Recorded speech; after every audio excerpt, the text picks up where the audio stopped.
prenons la direction tout de suite du parc des expositions d'Abidjan pour cette deuxième journée du Sahara, édition dont la République populaire de Chine est l'invité spécial. Justement, la journée de ce samedi 24 mai 2025 en Jassémien a été réservée à la Chine. La Chine a profité de ce moment pour signer plusieurs mémorandums avec le ministère de l'Agriculture, un conseil régional et le ministère de San Pedro. Suivons ensemble le compte-rendu de Philippe Zabo. C'est le ministre d'État, ministre de l'Agriculture, qui conduisait la délégation ivoirienne, tandis que la délégation chinoise était conduite par le vice-ministre de l'Agriculture et des Affaires rurales. Désormais, mémorandum et convention lient la Côte d'Ivoire à la Chine pour le renforcement et le développement d'une coopération agricole. La participation de la Chine au Sahara 2025 en tant que pays à l'honneur démontre l'excellence des relations bilatérales entre la Chine et la Côte d'Ivoire, ainsi que les perspectives prometteuses de la coopération agricole de haute qualité entre nos deux pays.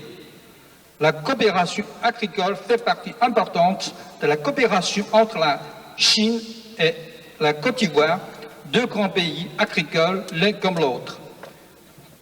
Nous sommes engagés dans une dynamique de modernisation de notre agriculture. Des avancées notables ont été enregistrées, mais notre agriculture reste confrontée à des défis nationaux et aux chocs extérieurs. C'est pourquoi il est important pour nous de bénéficier de votre expérience en matière de développement agricole. Le modèle de développement agricole de la Chine est une source d'admiration et d'inspiration pour nos économies africaines. Après la signature de convention, des acteurs se sont prononcés sur les relations sino-ivoiriennes.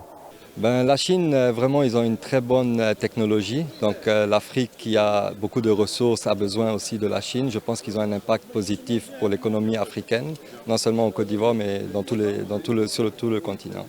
Nous avons des projets de seconde transformation. Actuellement, nous avons juste la première transformation. Nous produisons des produits semi-finis et nous comptons investir aussi dans des produits finis avec toute la technologie de la Chine.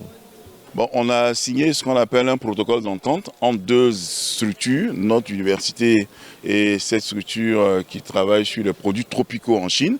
J'ai visité tout ce que nous avons eu long, mais ils ont la chance d'avoir une technologie plus avancée et nous n'avons pas de honte à récupérer leur savoir-faire en matière de technologie pour nous développer.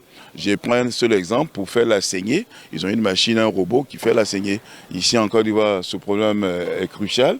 Pour avoir des jeunes gens qui font la saignée, c'est difficile. Ce qui fait, même si on a de bonnes productions au niveau de l'EVA, la saignée ne suit pas.